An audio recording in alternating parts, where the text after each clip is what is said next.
네, 토마토 모닝쇼의 최종 투자 전략 시간 오늘장 모닝 시작하겠습니다. 자, 어제 수요일인데요. 오늘은 토마토 투자 자문의 박준현 운영력 출연하셨습니다. 어서 오십시오, 운영님. 네, 안녕하십니까. 네. 자, 요즘 시장 분위기가 안 좋습니다. 네, 그렇습니다. 코스피는 너무 길게 밀리고 있고 코스닥은 짧은데 굵고 약간 이런 느낌이거든요. 전일 시장 우선 리뷰부터 부탁드릴게요. 예, 일단은 글로벌 시장의 흐름은 오늘 미국 시장에 약간 조정이 나왔지만 큰 문제는 없습니다. 그렇죠, 워낙에 높고요. 예, 네. 최근에 좋은 일은 없거든요. 최근에 해외 시장 같은 경우 네. 좀 경제 지표들이 안 좋지 않습니까? 그렇죠. 지난주에 나왔던 중국의 3대 산업 생산이라든가 소매 판매라든가 고정 자산 지표 자체가 상당히 안 좋게 나왔고, 예, 그다음에 지난 주말에 미국의 소비자 심리 지표 자체도 거의 쇼킹 수준이었지 않습니까? 그렇습니다. 그리고 오늘 또 이제 시장에 영향을 미쳤던 것 자체가 소매 판매 지표 자체도 안 좋았지 않습니까? 맞아요. 그랬음에도 불구하고 미국 시장은 그래도 신고가 랠리 쪽에서 약간 조정이에요. 심리가 좋은가 봐요. 예, 그런 나쁘진 않습니다. 여기다가 좀 최근 들어서 여러 가지 경제 지표 발표 이후에 연준 일부 의원들을 중심으로 해서 조기 페이퍼링 이슈가 지금 부각되고 있지 않습니까? 그것도 부담이죠. 그렇죠. 어제 나온 내용으로 봐서는 거의 확정적으로 보도를 하더라고요. 11월 중부터는 테이퍼링이 시작할 거다. 예, 그렇더죠. 9월 달에 확정을 해가지고 11월부터 단계적으로 시작해가지고 내년도 6월 달에 페이퍼링을 종료를 할 거다. 그런 전망까지 나오고 있는 상태거든요. 구체적입니다. 예, 네. 그 정도까지 나왔음에도 불구하고 현재 미국 시장을 중심한 독일 증시라든가 선진시장 자체는 거의 신고가 근처니까 나쁘지는 않다. 그렇지만 이런 어떤 부분들이 특히 이런 것들을 민감하게 되면 신흥국가들이 좀 불안하거든요. 그렇죠. 신흥국가들 중심으로 해서는 안전자산 선호 심리가 좀 확대가 좀 되고 있는 흐름이 이제 국내 시장에 좀 반영이 좀 되고 있다. 그렇게 봐야 될 것 같은데요. 네. 어제까지 코스피 지수가 8일 연속 하락입니다. 지난 8월 4일 날 상승하고 8월 5일날 장중에 3,296포인트를 시작을 해가지고 어제 종가 3,143이니까 8거래일 동안 연속 빠지면서 거의 150포인트 빠졌더라고요. 그렇군요. 하락률로 따지면 한 4.6% 정도. 그렇죠. 그 다음에 이제 코스닥 시장은 그래도 주거니 받거니 하면서 상승을 했는데 어제 좀 많이 빠졌죠. 특히 그러게요. 이제 지난주 금요일 날 1.2% 빠졌고 어제 코스닥 시장이 무려 2.9% 정도 급락 수준이었다고 봐야 될 것 같습니다. 많이 밀렸어요. 아마 종가상으로 2.9% 정도 빠진 것 자체는 아마 올 들어서 거의 아마 처음이지 않겠는가 생각할 정도로 상당히 하락이 좀 컸어요. 네. 그래서 개인 투자가들이 느끼는 체감 지수는 코스피도 마찬가지입니다. 현재 지금 그렇죠. 3,143이지만은 일부 바이오 종목들 지수를 끌어올려놨기 때문에 삼성전자나 SK하이닉스라든가 자동차 종목들이 거의 최근에 저점이니까 네. 아마 체감 지수로 따지면 3,000포인트 정도 초반 정도가 좀 되지 않겠는가 생각이 좀 압박이 되는데 컸던 거죠. 그런 부분들이 상당히 국내 투자가들한테 심리적으로 압박으로 자고 있는 시장의 흐름이라고 좀 봐야 될 것 같은데요. 예. 여전히 외국인 수급의 흐름을 좀 봐야 될 것 같은데 어제도 외국인 투자가들이 매도가 나왔지만 그 매도 규모 자체는 일단은 크지는 않았어요. 많이 줄어들었습니다. 4천억 정도 현물에서. 삼성전자만 어제도 좀 매도를 좀 많이 했어요. 삼성전자를 어제 약 600만 주 정도로 매도를 했거든요. 그러니까 어제 외국 투자가들의 4천억, 200억 정도가 매도가 나왔는데 삼성전자를 600만 주 매도했으니까 딱 삼성전자 매도 금액이 외국인 매도라고 보시면 됩니다. 그러네요. 최근에 외국인 투자가들이 거의 8조 원 정도로 매도했는데 거의 IT만 거의 집중적으로 매도했고 다른 쪽을 오히려 샀다고 좀 봐야 돼요. 그래서 시장을 얘기를 할 때 아직은 셀코리아보다는 반도체 셀코리아다 그렇게 얘기를 하고 있는 쪽인데 오늘 이후를 좀 지켜봐야 될 것 같고요. 삼성전자 매도는 진행이 되고 있지만은 SK 하이닉스는 외국 투자가들이 매수로 전환이 좀 됐고 기관 투자가들은 3일 연속 매수를 하고 있다. 그렇게 좀 봐야 될 것 같고요. 네. 어제 전체적으로 이제 외국인 매도가 나왔었지만 앞서 얘기했다시피 긍정적인 부분 자체는 외국인 현물 매도 규모 자체가 4천억대로 줄어들었다. 장중에 5천억이 한 6천억 가까이 매도가 하다가 4천억 정도 종가가 거의 낮은 수 줄어들었고요. 그 다음에 중요한 것 자체가 외국인 선물이거든요. 선물이 그것을 매수로 돌아섰다는 거죠. 오늘 약간 이제 시장을 기대해 볼 수 있는 그런 부분이기도 해요. 현물 매도 규모 자체가 어제 12시 반을 기점으로 해가지고 현물에서 5천억대 가장 매도가 많이 나왔었고 선물도 그 시점에서 마이너스 3천억이었거든요. 근데 그 이후로 종가상으로 외국인 투자가들이 종가에 선물 같은 거 매수로 돌아서면서 1,000억 정도의 매수로 전환이 좀 됐거든요. 그나마, 그래서 선물의 매도가 외국인 투자가들이 제가 3조 2천억대가 매도의 임계점이라고 얘기를 하고 있는 쪽인데 어제도 정확히 장중에 12시 반 정도에 3천억 매도할 때가 금액상으로 3조 2천억대였거든요. 이게 종가상으로 이제 1,000억 매수를 하면서 2조 8천억 정도 줄어들었었는데 거의 다 판 거네요, 그러면. 그렇죠. 네. 왜 선물은 계속적으로 팔 수는 없거든요. 그러니까요. 그래서 대체로 3조 2천억이 넘어가면 외국인 투자가들 추가적으로 선물을 매도를 하지 않는 그런 흐름이었기 때문에 그래서 어제 종가상으로 선물 매수 전환 부분 자체가 약간 더 외국인 수급 전환의 긍정적인 가능성도 있지 않겠는가 일단 그렇게 좀 예상해 볼 수가 있을 것 같고요. 네. 요즘 외국인 수급의 안 좋은 부분 자체는 원달러 환율의 하락 요인이 상당히 크거든요. 그렇죠. 저도 원달러 환율이 이렇게 주가가 원달러 환율이 올라갈까? 뭐 원달러 환율 차트를 좀 보시게 되게 되면 어제 장중에 1,179원까지 올라갔어요. 종가는 1,176으로 끝났는데 많이 올라가. 이 환율이 지금 작년 9월달 수준이거든요. 네. 작년 9월달 수준인데 환율이 올라간 이유 왜냐하면 다른 신흥국가들이 환율이 올라간다 한다면 이해가 가는데 최근에 환율 상승은 우리나라만의 문제거든요. 왜 그런가요? 지난 주간 단위로도 우리나라 원달러 환율이 2.3%로 가장 신흥국가들이 컸고요. 다른 여타 국가들, 신흥국가들 러시아 보시다시피 루브라라든가 브라질 헤아라라든가 그다음에 중국의 위안화라든가 전부 전체 안정적입니다. 그러네요. 우리나라만의 환율 상승 부분 자체가 특히 우리나라가 상승한다 자체는 최근에 반도체 매도에 따라 외국인 자금 유탈 부분이 있을 거고 그렇죠. 그 외에는 다른 요인이었거든요. 네. 델타 바이러스 확산 부분 자체는 우리나라만의 문제가 아니니까. 그럼요.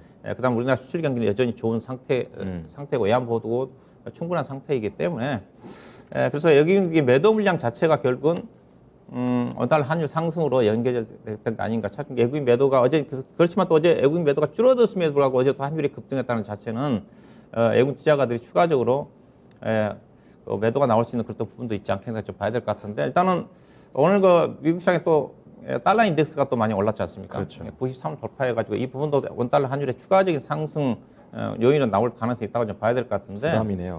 일단은 환율이 안정을 차지하지 외국인 수급에 긍정적인 요인으로 바뀔 수 있는 부분이기 때문에 일단 그렇단다 하더라도 다른 여타 국가들에 비해서 원달러 환율이 과도하게 단기적으로 올랐다는 측면에서 하면 환율의 어느 정도 안정 부분 자체를 충분히 기대해 볼 수 있지 않겠나 좀 봐야 될 것 같고요. 네. 어제 외국인 투자가들이 그래도 동시에 IT만 여전히 팔고 있지만은 매수했던 업종 자체는 어느 쪽인가요? 제약하고 화학업종. 제약업종은 뭐 SK 바이오사이언스를 중심으로 삼성 바이오록스. 그다음 네. 화학업종은 보니까 LGI라는 금호석이를 어제 좀 샀더라고요. 그다음에 은행, 보험, 방어적인 종목 중심으로 해서 외국인 매수가 유입됐던 것 같고요. 네. 그래서 어제 시장 자체는 전반적인 시가총액 상승 종목들은 혼조 국면 쪽에 있었는데 의약품 섹터들이 강세를 좀 보였고 그다음에 이제 코스닥 시장에 2차전 소재 관련 종목들이 최근에 급등했던 차익성 매도 물량이 나오면서 일부 에코프로를 중심으로 해서 급락이 나왔던 그런 흐름이었다고 좀 봐야 될 것 같은데요. 주요 종목들 좀 특징 종목을 좀 보시게 되게 되면 요즘 뭐 SK 바이오사이언스가 뭐 계속 좀 강세죠. 네, 잘 가요. 국산 백신 기대감도 있는 거고 또 이 부분에다가 수급적으로 MSCI 지수에 좀 포함이 됐으니까 또 들어오는 거죠. 그 부분에 영향이 있다고 좀 봐야 될 것 같고요. 그래서 수급이 지금 기관 외국 투자가들 매수가 입되고 있다고 봐야 될 것 같고 어제 이제 네. 보험주들이 강했는데 그중에서 DB 하재 손해보험이 어제 그저 급등이 나왔는데 어제뿐만 아니라 DB 하재는 지금 저점에서 거의 막 꾸준하게 올라오고 있는 종목입니다. 선보사들이 실적이 상당히 좋았고요. 특히 자동차 손해율이 좀 안정을 찾으면서 보험사 중에서 가장 실적이 두드러진 종목이 DB 하재 보험이다. 그리고 여전히 밸류 자체도 업종 내에서 가장 저평가를 받고 있는 게 DB 하재가 좀 되지 않겠나 봐야 될 것 같은데요. 네. 이런 종목들은 이제 시장과 무관하게 잘 움직이는 주식들이거든요. 특히 시장의 악세 국면 쪽에서 충분히 보험주가 주가들 워낙 싸기 때문에 중장기적으로 뭐 우상할 가능성이 있지 않겠나 좀 봐야 될 것 같고요. 예. 그다음에 이제 카카오뱅크가 어제 이제 급등이 하면서 시가총액이 무려 42조 원대로 올랐었습니다. 대단합니다. 현재 KB금융주가 시가총액 22조 원이고 신한주주가 20조 원이거든요. 다 합쳐도 안 되는 거예요. 그들 합친 게 카카오뱅크다. 얼마만큼 카카오뱅크가 대단한지. 뭐 주가 상승 부분 자체는 어제 뭐 실적도 있었지만은 이것도 이제 MSCI 조기 편입이 결정되지 않습니까? 그렇죠. 그런 수급, 그러니까 최근에 수급 장세니까 앞서 SK 바이오사 제로도 있지만은 카카오뱅크라는 종목들은 MSCI 지수 편입을 앞두고 그런 또 부분들이 선별적으로 이들 종목들 특징 자체는 기준일이 이제 9월 1일부터거든요. 네. 편입 자체는 네. 8월 12일 날 확정이 됐고 대체적으로 확정된 게 편입되는 8월 31일까지는 수급이 들어오는 경우가 많아요. 그렇죠. 그 전에 그 다음에 이제 꼭 조정으로 돌아설 가능성이 있기 때문에 그렇게 본다면 8월 정도까지는 SK 바이오사이언스, 그다음에 카카오뱅크, 그다음에 SK 아이테크놀로지도 편입이거든요. 에코프로 BM도 그렇고 네 종목이거든요. 그들 종목들은 조정 국면 쪽에서 충분히 월말까지는 어느 정도 상승 국면이 전개되지 않겠는가 그렇게 예상해 볼 수가 있을 것 같고요. 그다음에 이제 종목들 실적입니다. 이제 개별성 종목 중에서 어제 이제 반기 보고 정식으로 실적들이 다 발표가 좀 됐으니까 그렇죠. 지난 주말에 이제 많이 발표가 됐지만은 발표 안 한 기업들 어제 대부분 발표가 좀 되는데 지난 주말에 발표된 기업들 그다음 어제 장중에 발표된 기업들이 어제 일부 종목들이 급등이 좀 나오는데 사조 대리미 실적이 뭐 서프라이즈에 나온 주식이거든요. 음식료 중에서 가장 저평가를 받고 있는 주식인데 여전히 주가가 좀 싼 것 같습니다. 관심있게 봐야 될 것 같고 그다음에 세아제강 지주가 이 종목도 실적이 서프라이즈하게 나왔거든요. 뭐 지주회사니까 그렇다 하더라도 자회사 세아제강이라든가 그다음에 세아 CM이라는 회사가 있거든요. 비상장 회사. 영업이익이 보니까 1,400억이 나오더라고요. 작년 1년에 영업이익 600억이었는데 이미 반기 때 1,400억. 작년 1년에 단기 수익이 140억이었는데 이번 반기에 900억인가 나왔으니까 반기 실적 기준으로 본다면 PER이 지금 약 4배 미만이기 때문에 연간으로 따지면 2배 정도까지 떨어지니까 지주회사 할인 요소를 고려한다 하더라도 주가가 싼 게 아닌가 좀 봐야 될 것 같고요.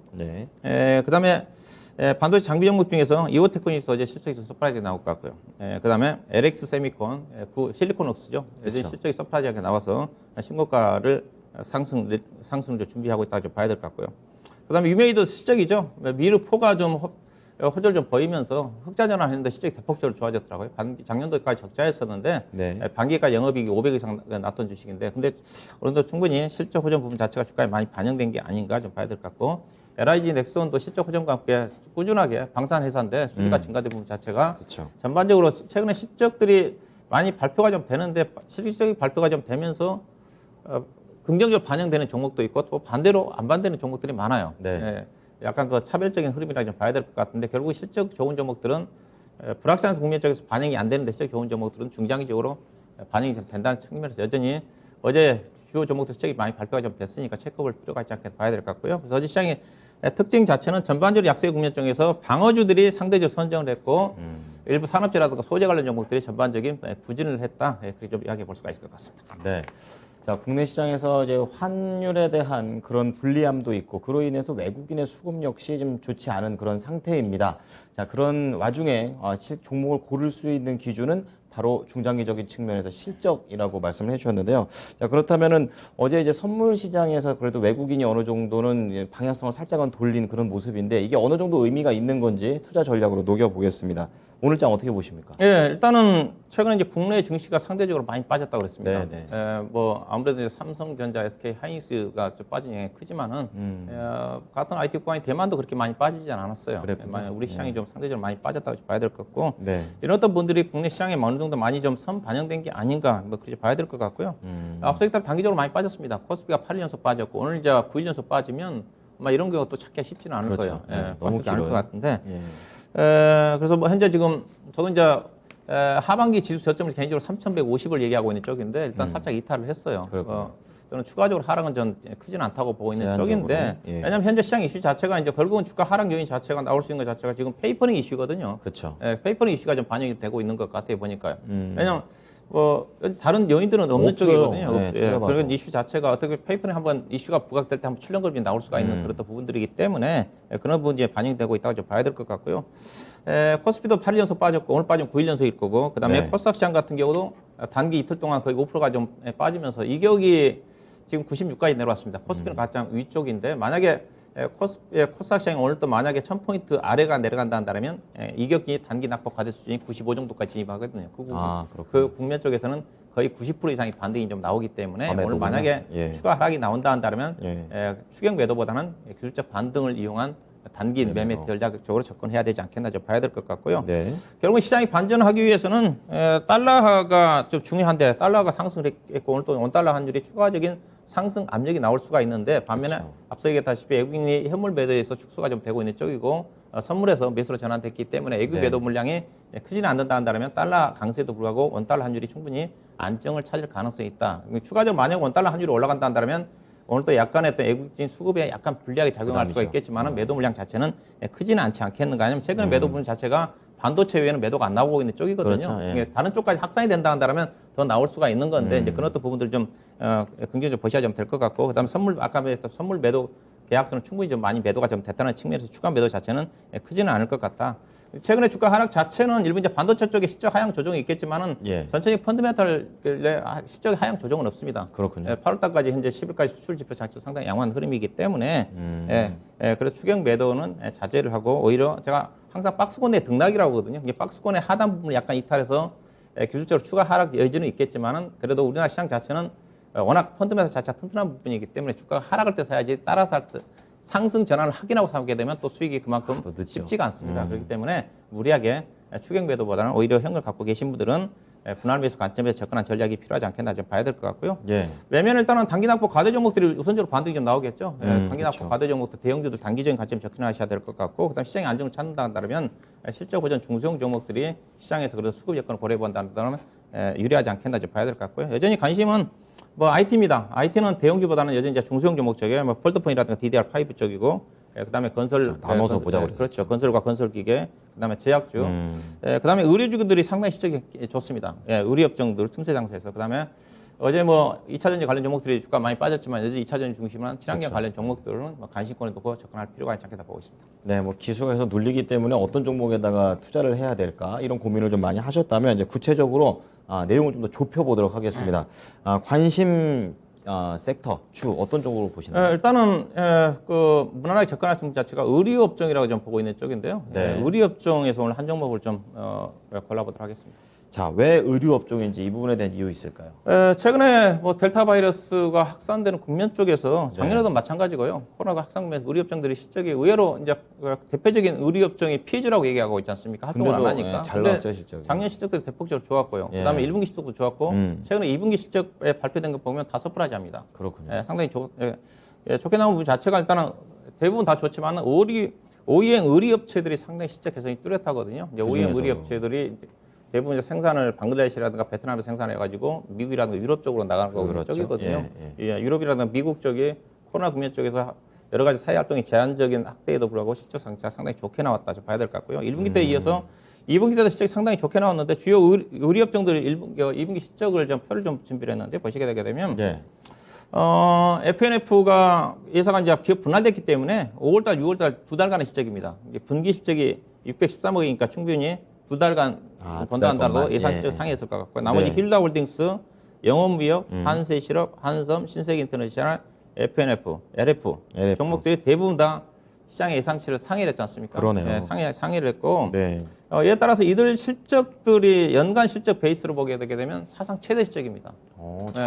피해주가 맞나 싶을 정도로. 피해주가 맞는가 싶을 정도로. 근데 실질적으로 반면 이제 피해주 같은 경우는 여행주라든가 카지노라든가 관련 종목도 실적이 안 좋지 않습니까? 그런데 그렇죠. 좋아질 거란 기대감을 가지고 접근하는데 오히려 이런 종목들이 더 유리하다는 거죠. 실적이 피해주 매도가 좋은 종목들이 베리 자체도 역사적인 저점이기 때문에 그래서 우리 업종들이 등락이 좀 엇갈리고 있는 쪽이고 최근에 이제 FNF가 계속 신고가 랠리를 펼치고 있지만은 우리 업종들이 충분히 재평가를 받을 수 있지 않겠는가 뭐 그렇게 좀 보셔야 될 것 같고요. 관심 종목은 그 중에서 영업무역을 보도록 하겠습니다. 자, 가는 게 더 간다는 얘기인데요. 영업무역 어떤 게 포인트가 될까요? 일단은 예사도 2분기 영업이 분기 최대 실적이 나왔거든요. 1,049억이 나왔는데 가이던스가 825억이었으니까 약 27% 정도 상회하는 실적이 나왔습니다. 예사가 1분기 때도 상당히 실적이 좋았거든요. 그래서 1분기 때 실적을 보고 한번 추천했던 주식인데 이 시간에 근데 그대로 목표 주가 달성하고 주가가 그 당시 추천가격까지 다시 내려왔습니다. 그래서 다시 언급해드리고 싶은데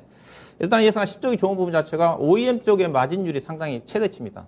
아까 OEM 말씀하셨는데 23% 정도 최대치고 그다음에 예사를 얘기할 때 이제 과거에 인수했던 스캇이라는 스위스의 자전거 회사죠. 그 자전거 회사가 오히려 코로나 국면 쪽에서 1인 운동이 활성화 좀 되면서 실적이 좋아지면서 현재까지 계속 좋아지고 있는 쪽이거든요. 이분의 영업이 기여가 아마 300억 정도 좀 증가가 좀 된 것 같고요. 그래서 그동안 예사가 주가 못 갔던 부분 자체가 이제 스캇이라는 그런 우려감 때문에 오히려 그게 이제 오히려 또 호재로 작용했다고 좀 봐야 될 것 같고요. 예사가 이제 올해 영업이익이 거의 3천억 수준입니다. 예사가 과거의 주가가 월봉으로 좀 보시게 되게 되면 과거의 주가가 7만 원까지 갔지 않습니까? 이때 영업이익이 1,800, 2천억이었거든요. 근데 지금 올해 영업이익이 그때보다도 거의 50% 60% 증가된 수준이거든요. 그 이상도 가능하겠네요. 3천억 정도가 좀 되는데 전반적인 의료업종들이 좀 할인을 받고 있는 요인인데 현재 미국의 의료업종들이 평균 PR이 20배거든요. 우리나라 의료업종들은 평균 10배에서 12배입니다. 영업이익은 9배 정도 되는 수준인데 그렇네요. 네. 그래서 글로벌 OEM 의류업체 중에서도 상대적으로 주가가 싸다 그렇게 좀 보시면 될 것 같고요.